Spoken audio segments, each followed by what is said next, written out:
जय हिंद, नमस्कार। आज के इस वीडियो में हम बात करेंगे हिंदुस्तानी संगीत के स्वर और दक्षिण संगीत के स्वर के बारे में।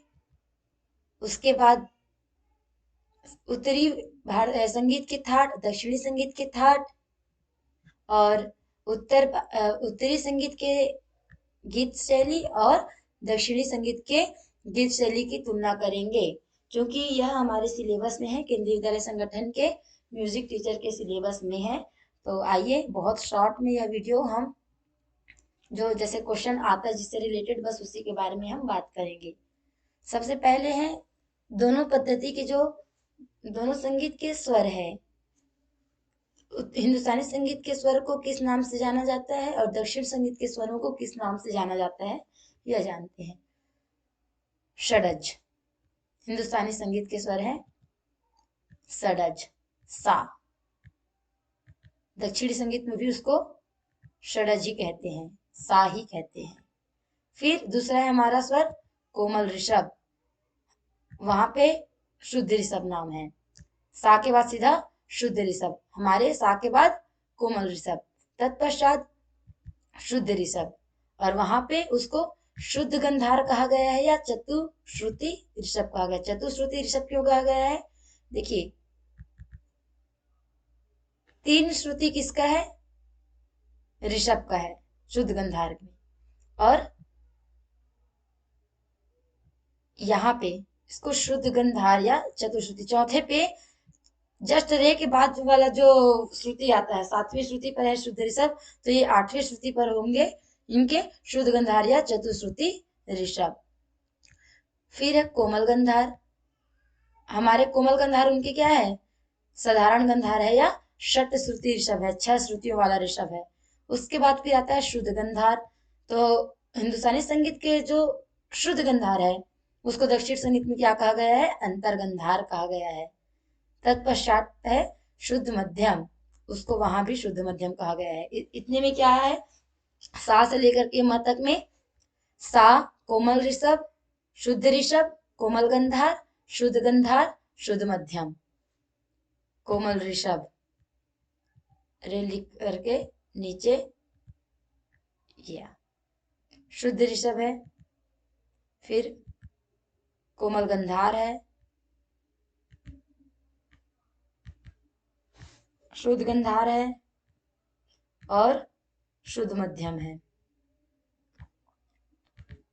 हिंदुस्तानी संगीत में इसमें सा समान है और शुद्ध मध्यम समान है। अंतर क्या क्या है? हमारे कोमल ऋषभ उसके शुद्ध ऋषभ, एक एक पहले आ जा रहा है, शुद्ध ऋषभ है। फिर हमारा शुद्ध ऋषभ उनके शुद्ध गंधार है या चतुश्रुति ऋषभ है। कोमल गंधार साधारण गंधार या षट श्रुति ऋषभ। फिर शुद्ध गंधार उसको अंतर गंधार कहा गया है, याद रखिएगा। शुद्ध गंधार को क्या कहा गया है? अंतर गंधार कहा गया है। शुद्ध मध्यम तो वही है। आगे बढ़ते हैं। अगला स्वर क्या होता है? तीव्र मध्यम। तो तीव्र मध्यम को उन्होंने क्या कहा है? प्रति मध्यम कहा है। हिंदुस्तानी संगीत में तीव्र मध्यम और दक्षिणी संगीत में प्रति मध्यम। पंचम पंचम है कोमल धैवत। देखिए, धैवत हमेशा जैसे आपका ऋषभ होता है सेम वैसे ही लागू होता है किस पे? धैवत पे। कोमल धैवत, शुद्ध धैवत, जैसे ही कोमल ऋषभ के भांति शुद्ध ऋषभ है। फिर शुद्ध धैवत, शुद्ध निषाद या चतुश्रुति धैवत, जैसे कि हमने वहां पे शुद्ध ऋषभ को क्या बोला है? शुद्ध गंधार या चतुश्रुति धैवत ऋषभ बोला है ना, वैसे ही। फिर है कोमल निषाद। कोमल निषाद को क्या कहा गया है? कौशिक निषाद या षट श्रुति धा धैवत। शुद्ध निषाद को कहा गया है काकली निषाद। यह नाम है, 12 स्वरों के नाम है हिंदुस्तानी भारतीय संगीत में और दक्षिणी संगीत में। इन 12 स्वरों के नाम हिंदुस्तानी संगीत का तो आपको याद होगा, और दक्षिण भारतीय संगीत का आप अच्छे से याद कर लीजिएगा कि शुद्ध ऋषभ को क्या कहते हैं, शुद्ध गंधार को क्या कहते हैं, कोमल धैवत को क्या कहते हैं, कोमल निषाद को क्या कहते हैं। एक ना एक क्वेश्चन आता है और आप आराम से उसको बना सकते हैं। आइए चलते हैं उत्तर संगीत के थाट और दक्षिणी संगीत के थाट। 10 थाट हैं आधुनिक युग में।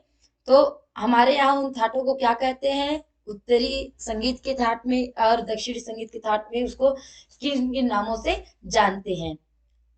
शुद्ध स्वरों वाला, हमारा जो शुद्ध स्वर वाला थाट है बिलावल थाट, उसको वहां कहते हैं धीर शंकरा भरण। फिर कल्याण थाट है जिसमें तीव्र मध्यम लगता है, उसको वहां कहते हैं मेच कल्याणी। देखिए कल्याण, यहाँ कल्याणी, मेच कल्याणी। खमाज कोमल निषाद अन्य स्वर शुद्ध, हरि काम भोजी। खमाज को क्या कहते हैं? हरि काम भोजी। फिर भैरव रेधा कोमल, उसको कहते हैं माया मालव गौड़म। फिर काफी गनी कोमल, खरहर प्रिया। आसावरी, ये उसको नट भैरवी कहते हैं। फिर आता है भैरवी रेगा धनी कोमल, हनुमत तोड़ी। भैरवी क्या कहते हैं? हनुमत तोड़ी कहते हैं। देखिए क्वेश्चन को इसमें तोड़ी जुड़ा है, इसमें भी तोड़ी जुड़ा है, तो कहा जा सकता है कि भैरवी को दक्षिण संगीत के थाट में क्या कहा जाता है? उत्तर संगीत थाट के भैरवी को दक्षिणी संगीत के थाट में क्या कहते हैं? ऑप्शन में आ सकता है हनुमत तोड़ी, और इधर तोड़ी भी, तोड़ी को क्या कहते हैं? तो इधर सुपंतु वरालू है, हनुमत तोड़ी उसका नहीं है, भैरवी क्या है? हनुमत तोड़ी। फिर मारवा, मारवा में क्या है? ध कोमल तीव्र मध्यम गमन प्रिया। इसमें देखिए म जुड़ा हुआ है, इससे याद रखिएगा, मन गमन प्रिय, म से मारवा। फिर पूर्वी, पूर्वी कहते हैं कामवर्धिनी। देखिए ये पूर्वी में ये लगा है आधा र, इसमें भी ध में लगा है, तो ऐसे कामवर्धिनी, ऐसे इसको याद करने का आप तरीका देख सकते हैं। और तोड़ी को कहते हैं शुभपंतु वरालू, त इसमें भी त है, शुभपंतु वराली। फिर से देखेंगे बिलावल धीर शंकराभरण, कल्याण मेच कल्याणी, खमाज हरिकाम्भोजी, भैरव माया मालव गौड़म, काफी खरहर प्रिया, आसावरी नट भैरवी, भैरवी हनुमत तोड़ी, मारवा गमन प्रिय, पूर्वी कामवर्धिनी, तोड़ी शुपंत्र वराली। इसमें से क्वेश्चन ऐसे ही बन सकता है कि निम्न में से जो सुमेल नहीं है या जो गलत मेल है उसको छांटिए। तो इसमें से जैसे 4 का दे दिया ऑप्शन में, समझ लीजिए यही 4 है, इसमें से एक को गलत कर दे, इसके साथ यही रहेगा, इसके साथ भी यही रहेगा, और इसके साथ भी यही रहेगा, और मान लो इसके साथ क्या कर दिया, खरहर प्रिया कर दिया, तो यही मेल सुमेलित नहीं है, तो आपका ऑप्शन क्या हो जाएगा? यही हो जाएगा जी। आगे चलते हैं। दक्षिणी संगीत और उत्तरी संगीत के शैलियों की तुलना। शैली अर्थात क्या है? गीत शैली। हमारे यहाँ कौन कौन से गीत शैली चलता है, गाते हैं, और दक्षिण संगीत में उसी गीत शैली को क्या कहते हैं? दोनों का अलग अलग है, दोनों समान ही किंतु नाम अलग अलग है। जैसे अलंकार, जब हम संगीत शिक्षा प्रारंभ करते हैं तो सबसे पहले गुरुजन हमें क्या देते हैं? अलंकार के अभ्यास करने के लिए देते हैं। तो हमारे यहाँ अलंकार है, दक्षिणी संगीत में उसको क्या कहते हैं? अलंकारम कहते हैं। लक्षण गीत, लक्षण गीत क्या होता है? किसी राग के लक्षण को जो बताने वाला गीत होता है वह क्या होता है? लक्षण गीत होता है। गुनी गावत काफी राग मनी बरज गा, रागिनी कर जब भोपाली अंक कहते गुनी सब। तो ये सब जो गीत है, ऐसे गीत जो रागों के लक्षण बताए, लक्षण गीत कहलाता है। दक्षिण संगीत में भी लक्षण गीतम है, देखिए दोनों सरल है, अलंकार अलंकारम, लक्षण गीत लक्षण गीतम। फिर आता है सरगम गीत। सरगम गीत भी जिस राग में रहता है उस राग के महत्व को बताता है, उसी राग के चलन के अनुसार बंधा रहता है, और इसमें क्या कहते हैं? स्वर जाति कहते हैं। फिर आता है आलाप, और इसमें क्या है? अलापनम। ध्रुव पद, पद शब्द से ध्रुव को हटा दिया गया है, और पदम। फिर ख्याल, और इसमें क्या कहते हैं? कृति या कीर्तनम। ख्याल मतलब क्या? जैसे हम कल्पना कर रहे हैं, ख्याल कर रहे हैं ना, और इसमें कृति, कल्पना करेंगे तो क्या बनेगा? रचना बनेगा। कृति, कृति का मतलब क्या होता है? रचना। कीर्तनम। तराना, तराना क्या होता है? निरर्थक शब्दों के बोल होते हैं ये, है ना। और इसमें क्या कहते हैं? तिल्लाना, तराना से तिल्लाना, ऐसे। ठुमरी उपशास्त्रीय संगीत के में ये मुख्य गायन शैली है, और इसको क्या कहते हैं? जावली कहते हैं, जावाली। दक्षिण संगीत की में गीत शैली में क्या कहते हैं, इसको जावली कहते हैं। अलंकार, अलंकारम, लक्षण गीत, लक्षण गीतम, सरगम गीत, स्वर जाति, आलाप, आलापम, ध्रुपद, पदम, ख्याल, कृति, तराना, तिल्लाना, ठुमरी और जावली। इसमें से देखिए, इसको थोड़ा सा आपको याद रखना पड़ेगा, और ख्याल को रख सकते हैं, बाकी और सरगम गीत को, बाकी सब उसी से जुड़े हुए हैं, बस म में हलंत लगाते जाइए। अलंकारम, लक्षण गीतम, आलापम, पदम, तिल्लाना। बाकी ठुमरी को जावली कहते हैं, ध्रुपद को पद्म कहते हैं, पदम कहते हैं, सरगम गीत को स्वर जाति कहते हैं। आइए अब दक्षिणी ताल पद्धति को देखते हैं। हमारे यहाँ ताल पद्धति में तो चिन्ह जो है इसके पहले जो मैं वीडियो अपलोड की थी ताल पद्धति पे दोनों का, भातखंडे जी का और विष्णु दिगंबर पलुस्कर जी पद्धति का, और उसके अतिरिक्त ये जो है दक्षिणी ताल पद्धति, इसके बारे में आपको बताती हूँ कि मूल रूप से दक्षिणी ताल पद्धति में 7 तालों का विधान है। कितने ताल का? 7 तालों का। देखिए इसका नाम यहाँ पे दिया हुआ है। इन 7 तालों को क्या कहते हैं? सप्तसुलादि कहते हैं। क्वेश्चन आ सकता है, सप्तसुलादि किसे कहते हैं? दक्षिणी ताल पद्धति में सप्तसुलादि किसे कहते हैं? तो ये क्या है? 7 ताल है। सप्त से याद रखिएगा, 7 ताल, सुलादि, सप्त सुलादि। इसको प्रचार में किसने लाया है? पुरंदरदास ने लाया है। क्वेश्चन पूछ सकते हैं कि सप्तसुलादि, सप्तसुलादि दक्षिण के किस विद्वान ने प्रचार में लाया है? तो आपका सही आंसर रहेगा पंडित पुरंदरदास ने।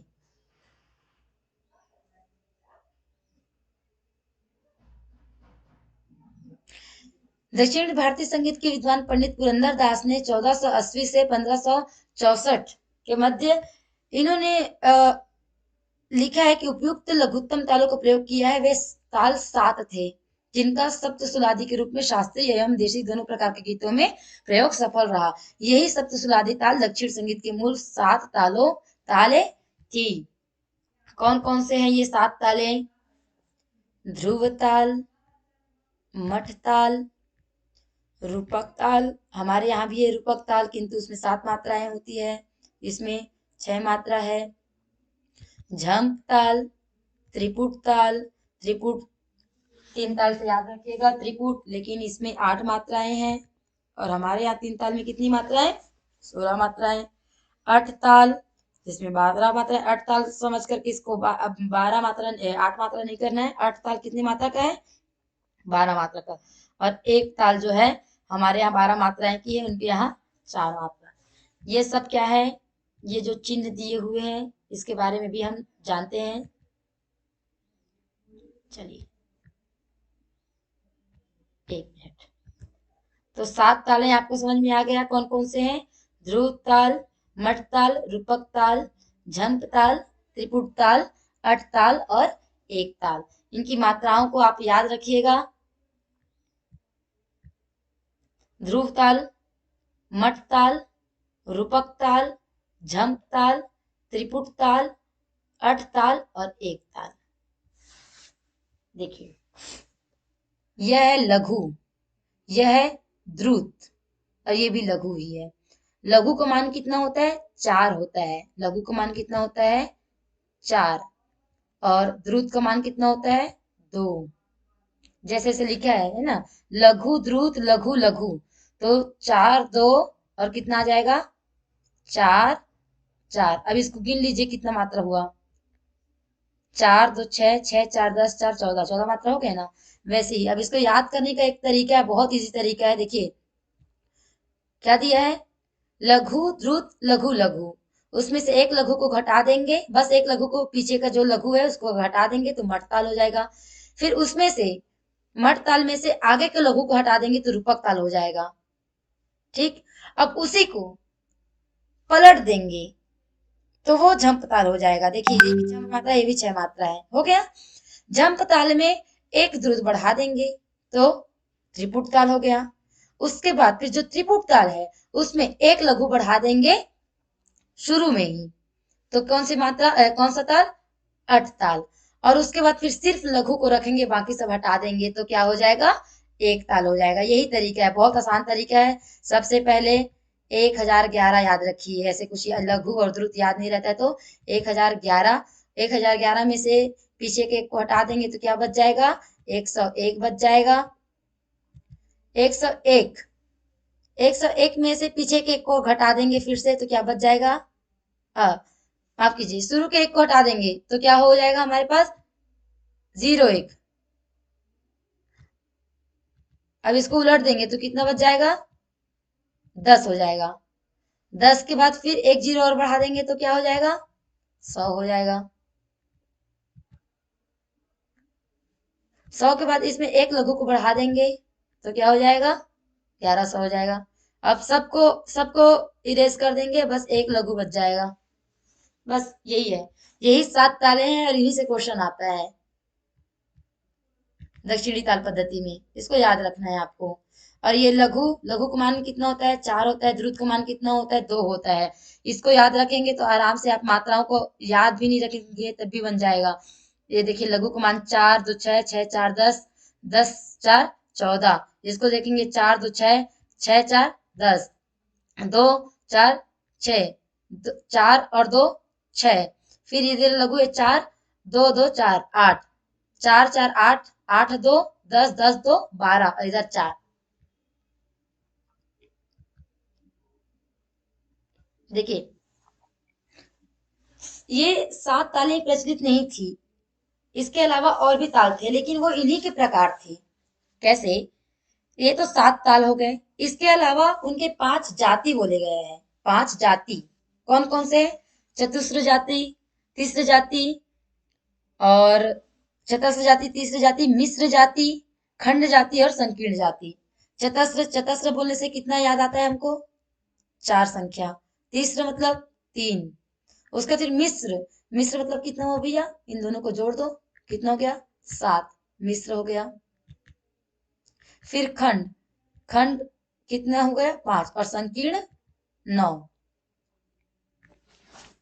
9 मात्रा काल का संकीर्ण जाति, 3 मात्रा काल का तीसरी जाति, 4 मात्रा काल का चतस्र जाति और मिश्र जाति 4 मात्रा काल का। तो सभी अब एक एक का, जैसे कि ध्रुव ताल 14 मात्रा है, इसके इतने प्रकार हो गए तो 5 5 तो प्रकार ही हो गए उनके, तो 7 ताल हो गए और उनके 5 प्रकार हो गए। 7 गुणा सबके 5 5 प्रकार हो गए, 5 बराबर कितना हो गया, 35। 35 ताले यही हो गई। और फिर उनके गति भेद इत्यादि ऐसे मिला करके कितने ताल का विस्तार हो पाया, 175 ताल का विस्तार हो गया। सबसे सर्वप्रथम सप्तसुलादि, ये 7 ताल, इसके 5 भेद जाति, चतस्र, तिस्र, मिश्र, खंड और संकीर्ण, तो ये 35 ताल हो गए। और उसके बाद फिर गति भेद, उसको मिला देंगे तो कितना, 175 ताल।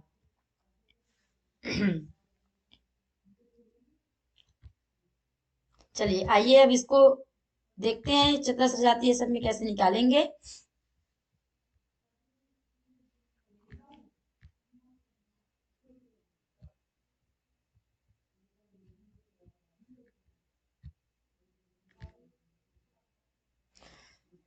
अब इसका जो सूची दिया है, सूची दिए हैं सभी तालों का, जो तीसरी जाति है, ध्रुव ताल का तीसरी जाति हो गया, या मिश्र जाति या खंड जाति, उसका उदाहरण मैं एक अपने एक अगले वीडियो में बहुत शॉर्ट रूप में लेकर के आ रही हूँ, अभी तुरंत अपलोड करूंगी तो आप लोग देखेंगे। धन्यवाद, मिलते हैं एक अगले वीडियो में।